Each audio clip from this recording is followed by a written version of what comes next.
Danielle, I'm so excited to have you on the Mind Your Hormones podcast today. When I came across your Instagram, I was like, oh my gosh, like, first of all, I'm obsessed with it. And we just had so many similarities. You're pregnant right now, like I am. We're both plant-based. So I was just like, I have to bring you on the podcast because I know so many people in my community, not only are some of them pregnant or wanting to become pregnant, but they are so interested in plant-based eating, and you really make it so approachable and so delicious. So I'm really excited to have you here. Welcome to the show. Can you just give a little rundown about you and just introduce yourself to our listener? Thank you so much for having me. I love that we're both very pregnant at this point Yes.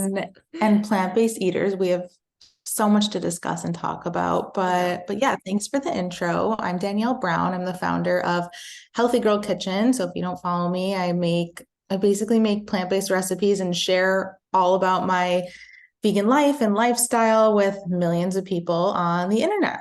It's But amazing. really my goal is to just teach people the secrets to eating plant-based, because I think there's this misconception that it's hard, that it's expensive, that Yes. it's not satisfying. And so I'm here to show people that, you not only can eat healthy and do it in a fun and yummy way, but you can also be healthy and plant-based and like learn how to cook without meat and dairy and eggs, and also like love what you're eating and making. Oh, I love that. And that it's simple. Like, I think a lot of times people will get like discouraged because they're like, oh, I don't want to have like 20 different ingredients. I'm like, me neither. Like, I don't ever cook with that many ingredients. And your recipes are super simple as well, which I love. Which obviously we're going to get into. But how did you get into this? Like, when did you become plant-based? Was there something that, or maybe were you always plant-based? What's your background with that? And like, what got you into doing it? So I was not always vegan. I grew up eating meat, dairy, and eggs, like a very standard American diet. Same. Yeah, I mean, dinner every night was like a protein, a starch, and a vegetable. Yep. And I think my mom cooked pretty healthy for the times. Like we never ate like super heavy food, but we ate a lot of dairy as a family, which I like to emphasize. There was cheese on everything, like Mm. pasta, we'd be dumping cheese on taco night. I would literally eat the shredded cheese out of the bag. Like I was a cheese girl Yeah. through and through. I think that even more than meat, what I hear from people is, well, I can maybe give up meat, but I can't give up cheese, I hear the same which I thing. think is, yeah, I think it's pretty interesting because at first, maybe I would think that people would be a little hesitant to give up the fish or the meat, but it really is the cheese that people are addicted to. Yeah, And well, if you it is addictive. it is addictive. And I was going to say, if you look at the research and you look at the science, there are addictive components in cheese. But Mhm. I get it; it's delicious, and I Yeah. used to be obsessed with it. Yeah. So, grew up eating a very standard American diet.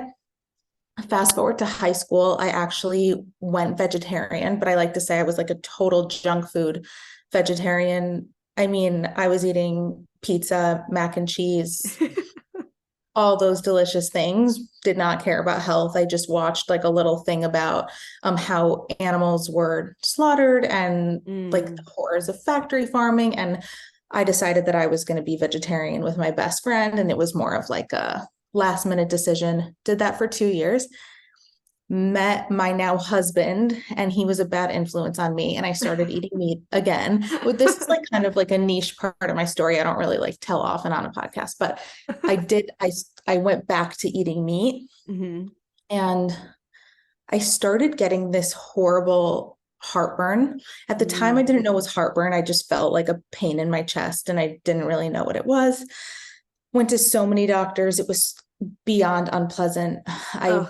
literally, like, I'd be walking around the mall with my mom and have this like burning chest pain. I'd have to sit down for like 20, 30 Oh minutes my to like God. for it to resolve itself. And I was six, or I guess I was like 17, 18 at the time. Wow. And I now know that that was heartburn. No 17-year-old should be dealing with heartburn, or I No, mean, no one should be dealing with heartburn, let alone someone that young. exactly. I, again, had gone to numerous doctors. None of them could tell me anything. None of them thought to be like, hey, like maybe you should cut out cheese, or maybe you should like eat healthier. Maybe like, let's take a look at your diet. they just wanted to give me antacids or some kind of like digestive medication. And fast forward to college, I went to Michigan State University, and they're known for their dining halls. They have basically massive all you can eat mall food court style dining halls with all you can eat everything. And Oh, so crazy. it was so crazy. And to an unsupervised 18-year-old, this was like very exciting. Oh yeah, it's like heaven. I remember I'm like that freshman 15 was real. I experienced that so hard. It was real, and it was real easy to put on a freshman Yeah. 15. Because before you know it, I mean, you're going out, you're drinking, you're hanging out Yep. with friends, and when you drink, you get home and then like Yeah, binge eat pizza. pizza at 2 a.m. and like Yeah. mac and It's cheese cups that you heated up in the microwave. It was really easy to put on the freshman 15. And while that was fun for a semester, I started noticing that I was feeling sick after eating. Horrible Mm, stomach aches every time I got home from the dining hall. I mean, I was eating a ton of soft serve. There were soft serve machines in the dining yes. hall, Oh, a ton of Alfredo, again, lots of cheese and dairy. mhm. And I'd get home and have horrible stomach aches. I was really fatigued. I had no energy. So Mm, if people are out there, and I feel like everyone's tired these days and are I constantly know. drinking caffeine and like chasing the day before and trying to catch up. That's how I felt. Mm, But it wasn't because of lack of sleep. It was because of the food I was eating. It had no nutrients in it. And so I would yes. get home from class and I would sleep for 3 hours every single Wow. day. I Wow. needed I needed that daily nap. Like my body just had no energy. And again, I was still dealing with this chronic heartburn and bad digestion. My skin wasn't great, but mostly around my periods was getting these like hormonal breakouts, like very like cystic like breakouts in my chin. Mm. Overall, just not feeling my best. I knew I wanted to get healthy, didn't know what that meant or where to start. But long story short, I stumbled across a plant-based diet. And I always thought vegans were strange. I'm like, how can you possibly eat a meal without fish or eggs or dairy? Yeah, it's like, what Or do you eat?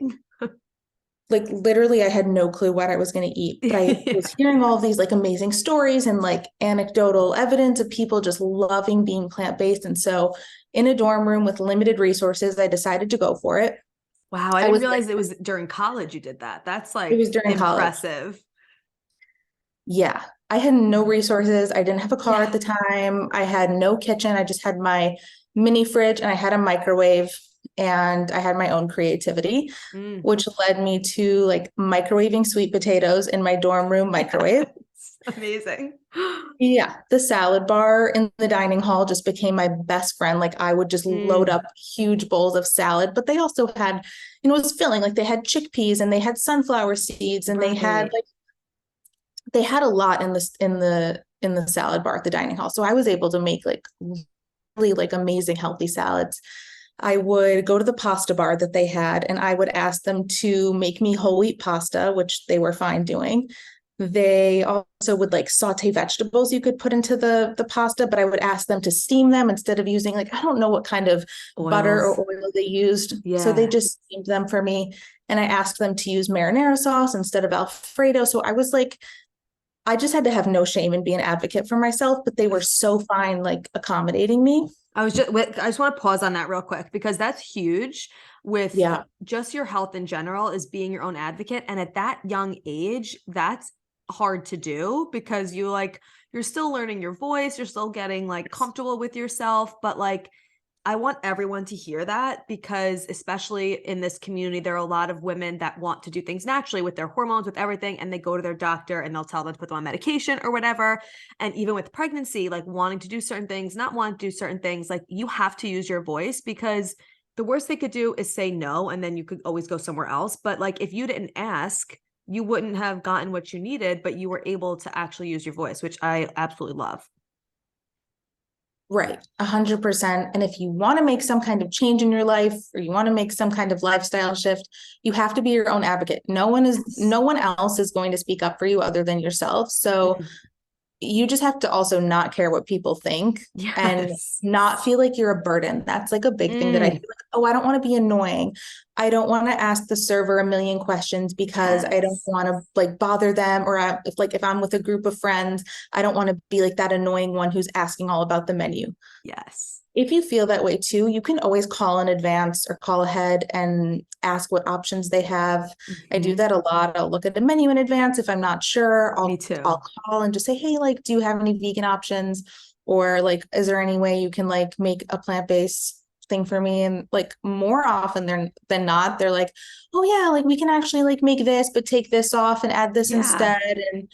And if they don't, like that's fine. There's always something you can get on the menu. You just eat before, you figure it out. Yeah, look at the You go sides to or a different something. place. But like it's Yeah. so much easier now than it was. Like there's so many more people that are, more in tune with this. And I've like almost never had a restaurant say like, no, I can't do that for you. Like they're going to accommodate you. So yeah, I love that. Calling ahead, that's a great idea. Sorry to interrupt your story. I just had to point that out. Yeah, no, but I think it's an important place to stop and kind of talk about, but that's what I Yeah. did. And after about 4 months of being plant-based in my dorm, I'd lost 20 pounds. I wasn't trying to lose weight, keep in mind. And I wasn't trying to restrict my calories. I wasn't even watching like portion size necessarily. Like Mm-hmm. I was eating a lot, but I was eating a lot of healthy foods. Again, Yes. salads, sweet potato, a ton of fruit. Like I would like go to the dining hall and fill up containers and containers of fruit and eat like cantaloupe and pineapple Mm. and apples and oranges. Like I was eating a lot of fruit at the time. So I like to emphasize like I was not trying to lose weight, but it just kind of came off and my body found its balance. Yeah, because a lot of it I, was probably inflammation too that just started yeah. falling out. That was my situation as well. I'm like, I eat more plant-based than I did before I was plant-based, like portion size, everything. I'm like, I'm definitely eating more food now than I did. It's like doesn't feel restrictive at all for me in that sense. And also plants are naturally just lower in calories, so you Yeah. can eat bigger portions. Hmm. And so I then noticed that I had so much more energy. I didn't need to take those naps after class. But the biggest thing I think overall for me was my heartburn had gone away because this was really like I can't stress enough, it was debilitating. I couldn't like go anywhere without this horrible burning pain in my esophagus. Oh, And so I noticed it went away and it never came back. And my hormonal like, breakouts around my period, those cleared up. So everything just kind of fell into place. And I really felt the best I'd ever felt. And I felt like myself. I felt healthy. I had energy and I was loving what I was eating. I didn't mm. miss meat. I didn't miss dairy. I didn't miss eggs. And I just knew I had to make it my mission to help other people the way I helped myself.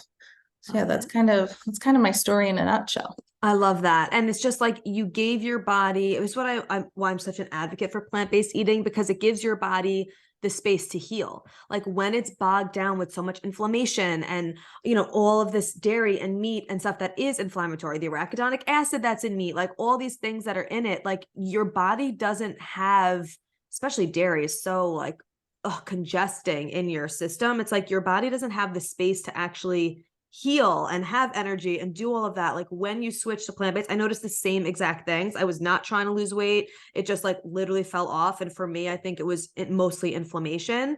Everything like and I always tell people like you won't miss those foods once you realize like how good you actually feel when you start eating differently and you're just like, why would I want to go back and feeling shitty like that? Or like I'll always have clients will be like, oh, I went out and I had something with cheese in it or whatever. And then I felt horrible. And I'm like, oh my God, I'm never doing that again. So like you get to see the contrast of it. But I love that story. That's like so, and it's so amazing you did that so young. Yes, this was Mm. 8 years ago at this point. And also keep in mind at that time, it wasn't cool or mainstream Yeah, to be no. vegan. It's Yeah. still like, I mean, it's grown so much and there are so many plant-based products now in the store.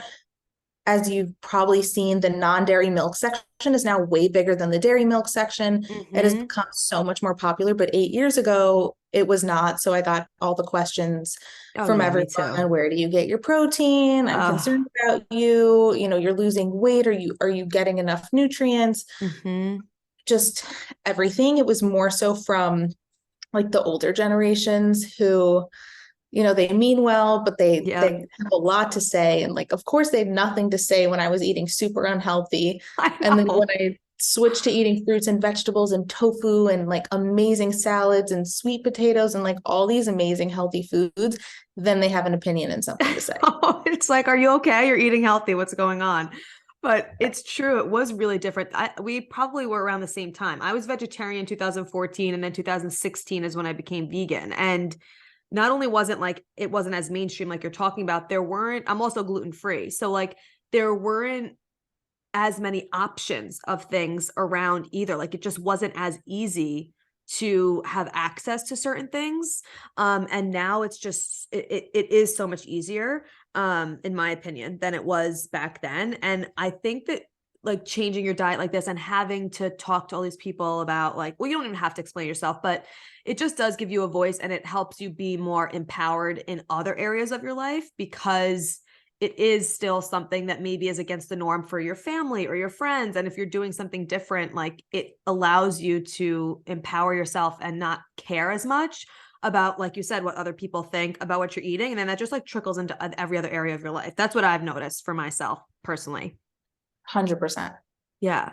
Okay. So I love that. So that has been 8 years. And then because social media wasn't like a huge thing back then either. And if you don't follow Danielle, you need to follow her. Obviously, all the links will be in the show notes. It's Healthy Girl Kitchen, correct?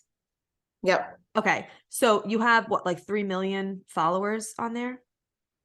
On Instagram, but also Yeah. like if you like going on TikTok more, I have a TikTok that's also a Healthy Girl Kitchen. Yeah. I have like a ton of free recipes at healthygirlkitchen.com. So anywhere you can find me, it's Healthy Girl Kitchen on everything. It's amazing. Like, so I want to know that side of it. Like, when did you start growing your social? Because from a content creator, I'm like props to you for putting out that much content, because I know it's not easy to do, and for scaling it to that capacity. And it just shows that there's a need for it. And it's amazing that you did that. So did you start your social back then, when you started like doing recipes like that? Like, what did that journey look like? I had no intention of monetizing my food blog brand. I had no intention of even having a food brand at all. Like Healthy Girl Kitchen is something that kind of came to be a little bit later and a little bit after I graduated college. Just to paint the picture, I graduated Michigan State with the idea that I wanted to have my own health coaching practice or like nutritionist practice and just help people one-on-one switch and transition to a plant-based diet the way I helped myself. Like that to me was the most obvious job to Right. come from my experience. I wasn't like, oh, I'm going to be a content creator and Yeah. social media influencer and like share recipe. Like, no, It that wasn't was even a not, thing then, really. Like, it wasn't. it was like just starting, but like video content besides YouTube wasn't a thing. TikTok Mhm. didn't exist. Reels didn't exist. It was very much so if you were posting Instagram, very picture based. Yeah. Yeah. And What did you go to school for, by the way? I majored in psychology and health promotion Okay. together Okay. because I knew if I wanted to help people with their nutrition and have clients one on one, I wanted to understand how the human brain So works, good. and I wanted to combine the health promotion and psychology aspect because honestly, like when you're helping people with their health and let's say someone wants to lose weight or they're struggling with food or whatever it is, like there's so much going on behind the scenes and Hmm. really healing a lot of emotional issues that are underlying rather than just someone wanting to get healthy. It's like it's 100%. stress, it's their relationship, it's so much besides that. So that's why I wanted to major in psychology and like Love that. understand like the human mind a little bit more. Yeah. But I became certified as a holistic health coach through Institute of Integrative Nutrition. Did you go there? No, I went to the Energetic Health Institute. Okay. I was able to like get certified in holistic nutrition, and then there was like a pathway through there to get board certified. So that's kind of why I wanted to go that route. But I know so many good things about IAN. yeah, it was just kind of the thing. IIN was really popular. It still is. Yeah. But what I liked about it was that half of it was nutrition education, but half was business education on how to start your own practice. And Oh, I had zero, I didn't go to school for business or marketing or any of that. And I yeah. liked that they kind of helped explain the business side of things. So that Yeah. was my strategy there.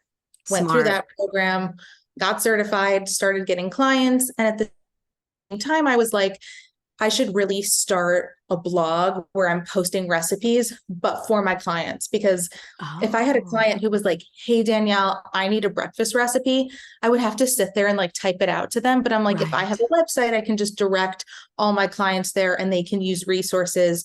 But I wasn't trying to monetize or make that my business. It was simply for my clients at the time, if that makes Smart. sense. Yeah. Yeah.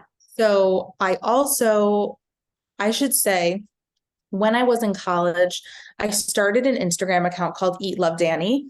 Mm, And I started posting pictures on there of just my plant-based meals for fun, purely for fun. So I already had an account that was at around like 1,500, 2,000 followers. I don't even remember. yeah.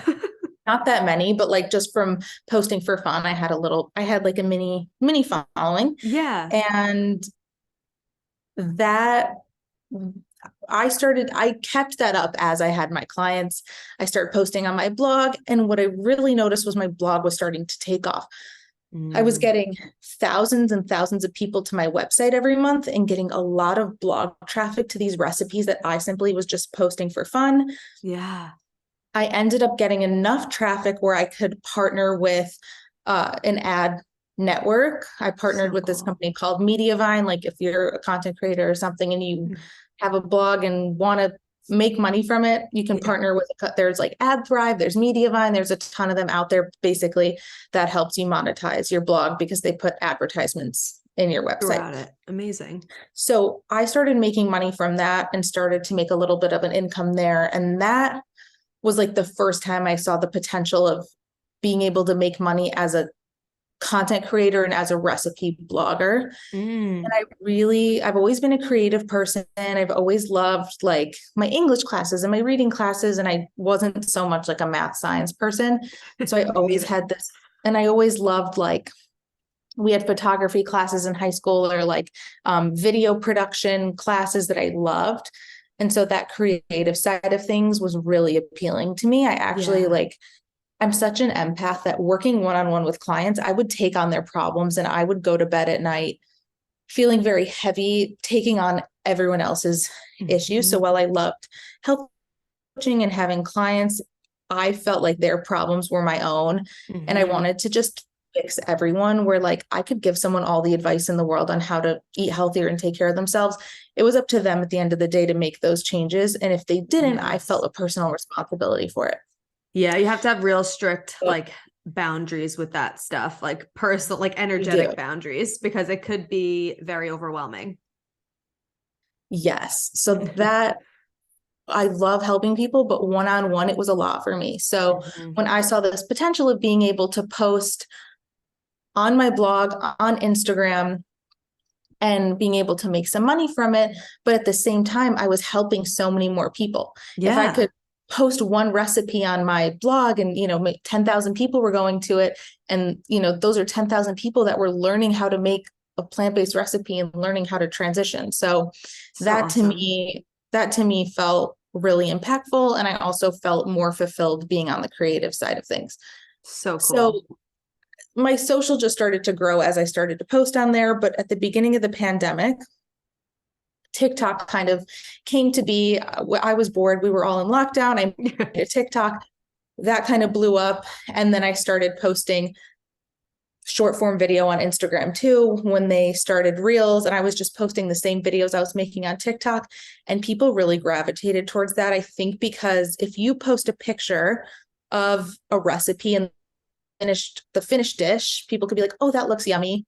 Okay, like maybe I'll make Moving that. on. But Yeah. if you post a video of a recipe and show people actually how to make it and show that it's easy, they're much more likely to make it. A tutorial in video style makes so much more sense. And Mm-hmm. people are able to resonate, I think, more with food content if they're able to see the process of how it's made. And every 100%. time a maker posts a video, I want people to leave saying, okay, I could make that, or like, perfect, like I'm going to make that for dinner tonight. It's not Yes. meant to be like this pretty thing that people just like and then move on. I want people to say, oh, I could do that. That's easy enough for me to do, and I could be healthy. And this is super approachable. That So, really is how it comes across. Like, because yeah. I am someone, obviously I'm a holistic nutritionist. So like I cook mostly everything, but I don't love cooking. Like I don't love coming up with ideas or whatever. Like I kind of gravitate towards the same things, or I like things very simple. Like I said, I don't like 100 Right. different ingredients and things. Like I'm just not into it. And whenever I see you post a recipe, I'm like, oh, this is so easy. Like this is so simple. Like I could 100% do that, saving it, like going to make it.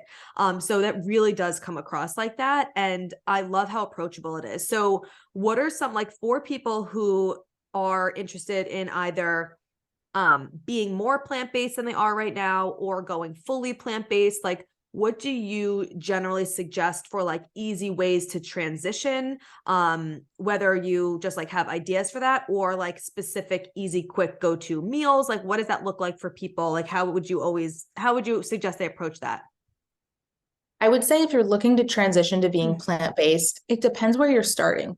And you have to meet yourself where you're at. If you're starting at a place where you're going to fast food 3 times a day and going through that drive-through 3 times a day, you're in one place. Maybe that's Stacy, and maybe Brittany is someone who's going to, I don't know, they're cooking all their meals and they're eating pretty healthy, but they're still incorporating cheese and animal products. And like, you want to be plant-based, like they're on a different end of the spectrum. Exactly. So you have to meet yourself where you're at and see where you're starting, because everyone's on their own journey. But I Mm, would say what everyone can do is start with one plant-based meal a day. And I think it's super easy to start with breakfast, because I'd say that's the the first same. thing that you do. Yeah. Yeah, because if you have a healthy breakfast and you start your day on the right foot, it's like the same concept as making your bed and starting productivity in that way. If you Mm-hmm. start your day with a healthy meal, it will motivate you to have a healthy meal for lunch, and having a healthy lunch will motivate you to have a healthy dinner, and Yeah. so on. So And you have more start with control breakfast. over the morning, I think. Yes, I think so too. And I think motivation is at its peak in the morning. Mm-hmm. I know for me, I don't know if I have an unhealthy breakfast, I'm like, well, like I already kind of Yeah. like ate unhealthy today. So like I can have a treat for lunch. And, it's funny, that's how the mind works. Yeah, it's like a But wash. yes, like if you set yourself up for success first thing in the morning and you have that healthy breakfast, it will really change your life. And Mhm. it can start with one plant-based meal a day. I would say also making your environment conducive to your success. So Mm. I mean, if you have food in the house that isn't serving you, give it to friends, give it to family, donate it, finish it, whatever. But make sure that the food that you're keeping in your house is supporting your goals. If you have Yes. unhealthy food laying around, and well, it's great to have a treat. If the majority of the food that you're keeping in your house doesn't support your goals of being healthy or being plant-based or taking care of yourself, that's a problem, because Yes. the food that's in your house is the easiest to grab and gravitate towards. So Yeah. And people will be make like, oh, sure, like I don't have willpower. I'm like, it's just don't have it there. Like you don't need to rely on willpower. If it's there, like it's eventually you're gonna want to have it. It's not yeah, like you don't have to beat yourself up over willpower. So yeah, I love that. don't torture yourself. But I think Exactly. that's in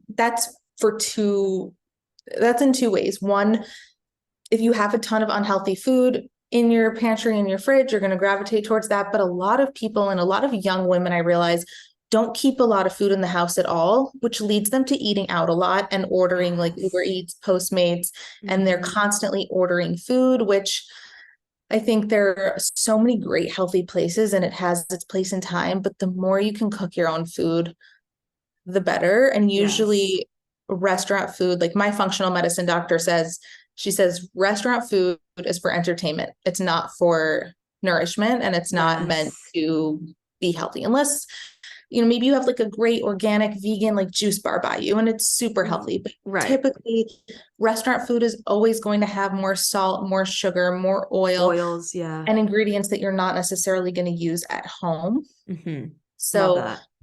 make sure your pantry and fridge aren't filled with unhealthy foods, but also make sure it's not empty. So have a plan, maybe make a grocery list on a Sunday or whatever day is great for you. Go to the store once, twice a week with a list. Because if you're just roaming the store and you don't have a plan, especially coming from a place where you haven't been plant-based before, Yeah. You're you're like, gonna what be do I really get? overwhelmed and you're going to end up buying things at random that don't go together. So if you're someone who's Yeah. like really starting fresh, I would make your grocery list, but I would base it off of recipes that you find instead of just like random ingredients. Like find, Mm, you know, 2 breakfast recipes you want to alternate throughout the week, get ingredients for those, find like 3 lunches that you can make, or find 2 lunches you can make that you're going to meal prep or make a big batch of, find a couple dinners, and then buy your ingredients based on those so that you're not like wondering what to make with them, or so that you're not wasting them either. I love that. That's such good advice. So what are some, I'll have 2 questions for you. One is what would be like what's like your go-to easy, like quick breakfast? Because I know a lot of people will struggle with that of like, oh, I don't know what to have for breakfast. If I don't have like eggs or just like a bar or whatever. So like what is one of your like go-to easy breakfasts you would recommend? I have 2 that I'm rotating between right now that are just the easiest. One is a cereal bowl, which I think that Mm, everyone can do. I get sprouted. It's like it's not gluten-free, but it's the Ezekiel cereal that's all whole grain, all sprouted, no added sugar, super high amazing. in fiber. I think there's like, I don't know, like 8 grams of fiber per serving, and there's 10 Ooh, grams of protein per serving. what's the And it's brand? just, it's food for life, but it's like if you've had Oh, I love Ezekiel food for bread, life. Okay. yeah. So it's the Ezekiel cereal. Okay. It's like the healthiest cereal that you can find. It's so nutritionally dense, and Amazing. it's really hard to find cereal without sugar, It because even is. the healthy cereals, they have like 13 grams of added sugar per serving, which is not a great way to start the day. No, definitely not what your So, blood sugar wants. no. So, healthy cereal. And then I add things to it like I'll add some berries, I'll add some raisins, maybe like half a banana. And then I'll add like healthy fats like hemp seeds or chia seeds. But I like hemp seeds because they don't get gelatinous like chia seeds do. And they're high in protein And too. Yeah. I'll add like a handful of nuts, like maybe some pecans. Maybe I'll add in some uh, walnuts or something. Like walnuts Ooh, are so healthy and sounds filled with so good right now. omegas.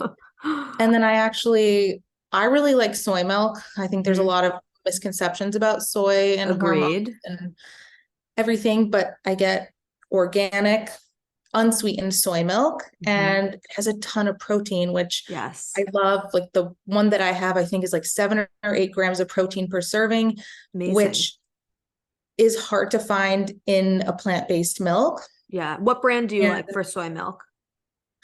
Silk has a good one because it's organic. I would highly stress getting an organic soy milk. Yes. Yes. And I'm trying to think. Whole Foods has one too that's like the Whole Foods brand. The 360. Yeah, the 365 Whole Foods brand, but Okay. it's really cheap. It comes in a huge container, it has protein, it's fortified with vitamins, and it's organic. And what Amazing. people don't get is like the healthiest people in the world, all the populations that they look at that live the longest are consuming soy. So like Yes.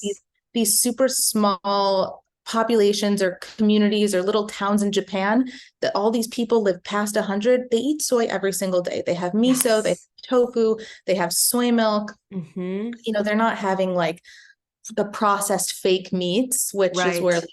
the problem is with soy. But if you're Hmm. having like, I mean, I'm talking about this because you have a podcast about hormones, right? And like Yes. Yes. women are very worried about soy and their Hmm. hormones. And if you have like organic forms of soy, I'm like a big soy advocate. So I am too. No, because I used to feel opposite of it. Cause like maybe like Yeah. 10 years ago was when like a lot of that was coming out of like, oh, soy and like breast cancer, or it's not good to have Yeah. soy and all these things. And I was sensitive to it for a little while, but now I have it often, especially like most recently during pregnancy for like more protein sources and stuff. And just the more I learn about it, of like you said, the majority of people are eating it. Like look at Asian cultures, like they're eating soy all the time. And there's like studies that show that it reduces prostate cancer in men. And like, there's just Yeah. like so much about it. So yeah, I love that you advocate for that. Is that, so what's your main like soy consumption? Like your soy milk, do you do tofu a lot?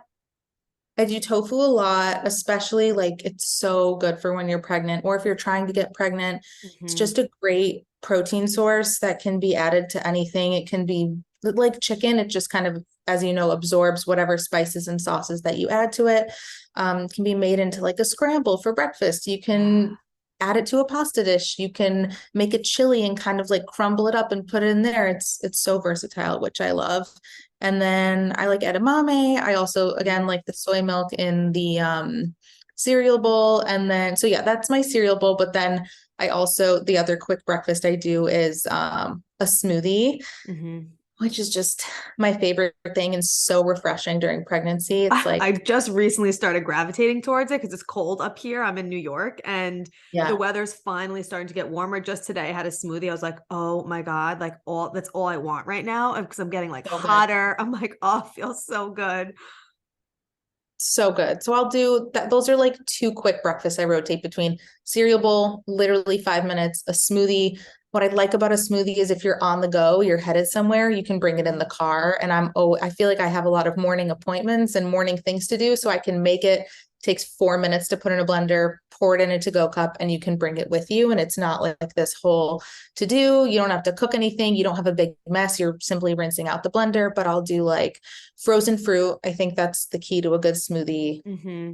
I always thought this was obvious, but that's like the number one question I get from people is like, I'm confused. My smoothies always turn out so bad. And I'm like, well, are you using frozen fruit? And they're like, no, what do you mean? They're like, you can eat frozen fruit. I'm like, yeah, it makes the smoothie like super thick Creamy. Yeah. and creamy. Yeah, I'm like, don't, not that it's like a waste to use fresh fruit, but Mm-hmm. it kind of is. Like It enjoy your changes the fresh fruit fresh. consistency. Yes, and buy frozen fruit for your smoothie because it's cheaper. It's picked actually at peak ripeness, which people don't Yes. know. So if Yeah. you buy like frozen mango, it's always like this Oh, deep so orange. It's good. so sweet. And you can get organic frozen fruit for actually really cheap at like Trader Joe's and Whole Even Foods Costco. 365 brand. Costco Mm-hmm. too. Huge Yeah. bags. Sprouts also has big bags. So Mm-hmm. frozen fruit, some kind of like most of the time I do a protein powder. Me too. What's Just your go-to one? I rotate just because I get bored, but I Yeah, like True Vani's one of them I've been me using a too. lot. Yeah, it's a good one. Yeah. I just tried the Aura, Oh, I haven't ORA. tried that one. Really good. Their vanilla protein I've been using. I've done Sun Warrior, Plant Fusion. Like Me I'll too. just kind of buy them. I'll buy a bunch at one time and then rotate Have you between them. tried Booby Body yet? Or have you heard of it? No. I recently got, it's like a pregnancy and breastfeeding specific one. I don't know if you're planning on breastfeeding or not. But I just recently started trying it and I love it. It tastes really good. It has like shatavari in it, like certain herbs that will like help support like breast milk production and stuff as well. So that's another one that I'm starting to rotate with. Very cool. Yeah, Yeah. I'm a big fan of a high quality protein powder. It's just again, like if you're going to be vegan and going to be plant-based, it's just easier to add that in Yeah. and ensure that you're like getting enough protein. And Especially then in I'll, pregnancy. especially in pregnancy, and then some kind of healthy fat. Again, like just like I add hemp seeds to my cereal bowl, that's my number one seed choice in a smoothie. Hmm. Usually I do like 2 tablespoons, but in pregnancy I'll do 3 or 4 just to add some extra. Yeah. And some kind of green. I think that people really don't eat enough greens. Yes. And it's like, you should eat vegetables and eat greens, but it just doesn't always happen. Smoothie is the easiest place to throw a handful or two of spinach or kale because you You don't don't even taste it. taste it. You don't even taste Exactly. it. Yeah. I love that. I love those ideas. Um, how well, all right, I have two directions. Let's go the pregnancy route first. So obviously being pregnant, you're vegan. I'm sure you've gotten so many questions about it, like I have as well. What shifted for you in the way that you ate vegan pre-pregnancy to post-pregnancy? Because I feel like it wasn't like drastically different for me. It's just kind of more of like adding more things in, like you're talking about. But I would love to know any of like the shifts. And obviously it does depend on what trimester you're in and stuff like that. But has there been any like major shift for you that you have incorporated from pre-pregnancy eating to being pregnant? Definitely, like I said, just being more mindful of like abundance, but Mm-hmm. not going overboard. So I'm like, okay, normally I have 2 tablespoons of hemp seeds. There's a life growing inside me. I'm going to do 4. I think that's a Yeah. good balance. Like they say not to eat for 2, which I agree. Like I don't think you should be like doubling what you normally Yeah. eat, but you're starving. You're Mm-hmm. way hungrier. Your body is going through so much. You need extra energy and extra protein, extra healthy fats. Like you're literally growing a life with new organs, a new brain that you're trying to nourish. Insane. It's so wild. And at the same time, It's you're going about your daily life, which you need energy for. And then your body at the same time is growing a person. So Mhm. it's okay. Like, I feel like all the books I read are like, don't eat for 2. And it's like, well, I'm starving. Yeah. So Especially with plant-based, I'm, like you said, they're less calorically dense. yeah, So it's like I notice I can't eat as big of meals at a time now that like there's less room. So I find yeah, myself eating a lot more frequently, um, which has been just my yes. experience, which I wasn't like that pre-pregnancy. It was more like major meals. But Interesting. now it's more like little, actually now that in my third trimester, I am able to eat a little bit more at each meal, but I still feel like I get full kind of quicker and then hungrier quicker. Yes, I agree with getting hungrier quicker. I'll eat a Mhm. meal. 20 minutes later, I'm starving, I which know.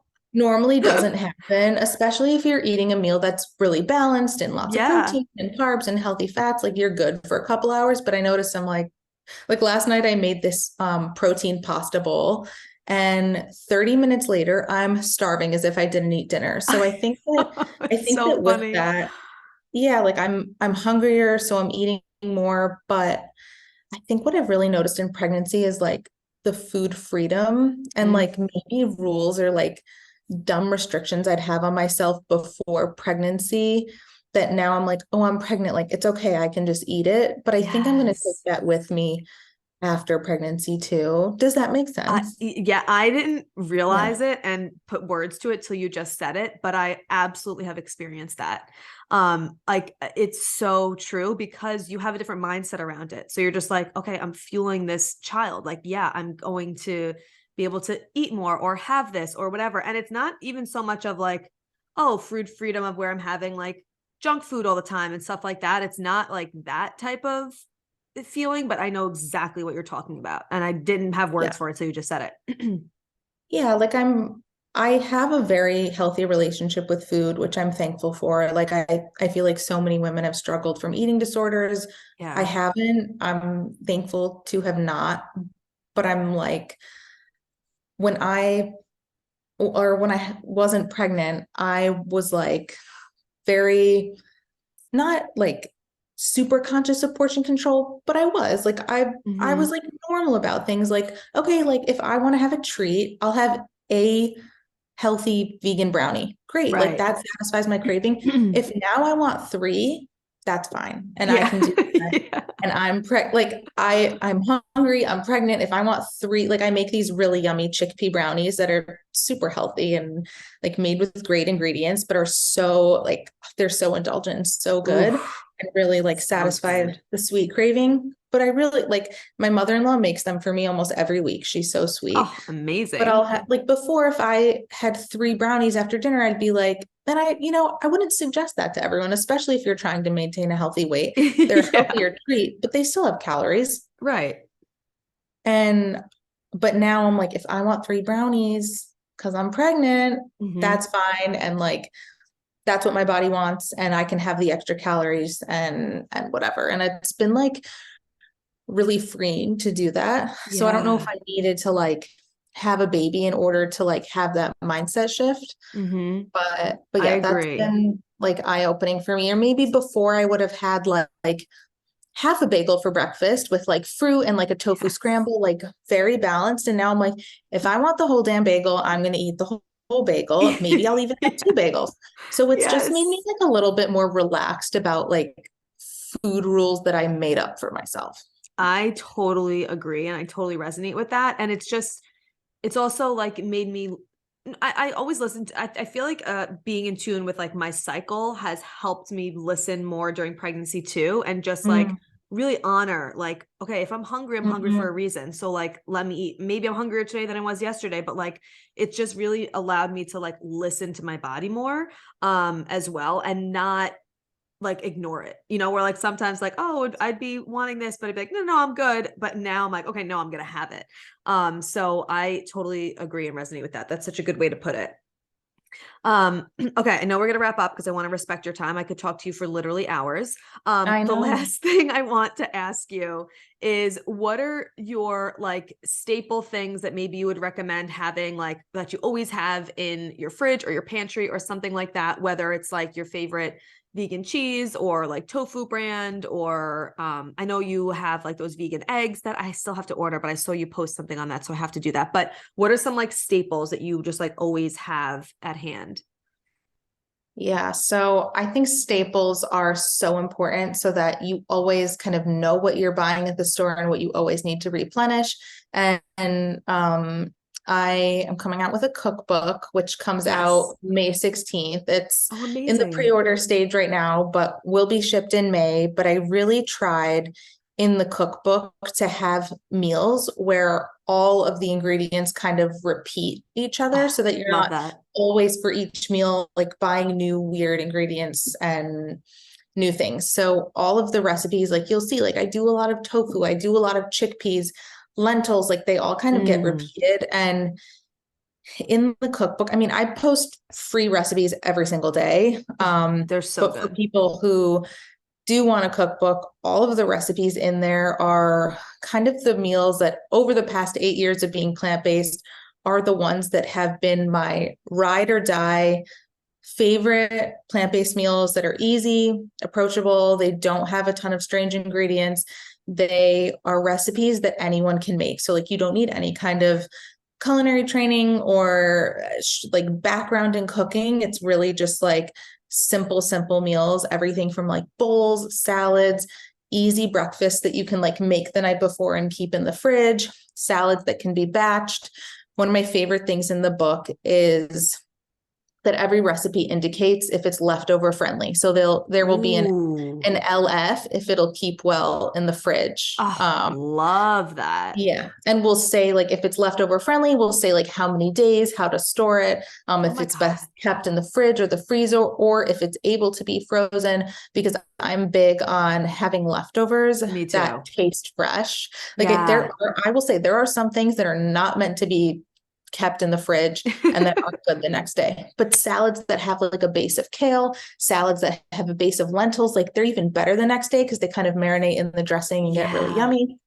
Um, Oh, I'm so so the excited for cookbook that. really does have like easy recipes. And there's a section in the front with like all my staple ingredients that I love to use. But What is it yeah, I would called? say Healthy Girl Kitchen. Okay, perfect. And we're going to Super put all easy. that in the show notes, and they could pre-order Yeah. it now because it's going to come out before May 16th. So I want to make sure we Yes. know that we'll put the pre-order link, everything in there. I'm for sure going to be buying that. I cannot wait. Okay, so continue.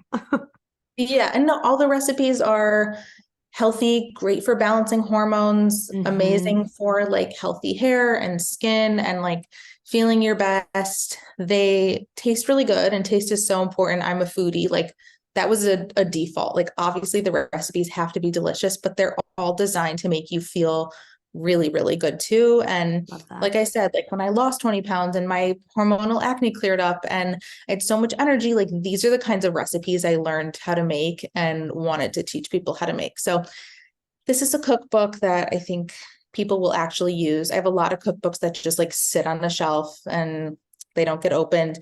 I Yeah. wanted this to be one that could go on your counter or coffee table. It's also like very cute and aesthetic. It's like very neutral, has a linen spine, like it couldn't be Ooh. out on your counter. It's really, we took a lot of time to make the cover pretty.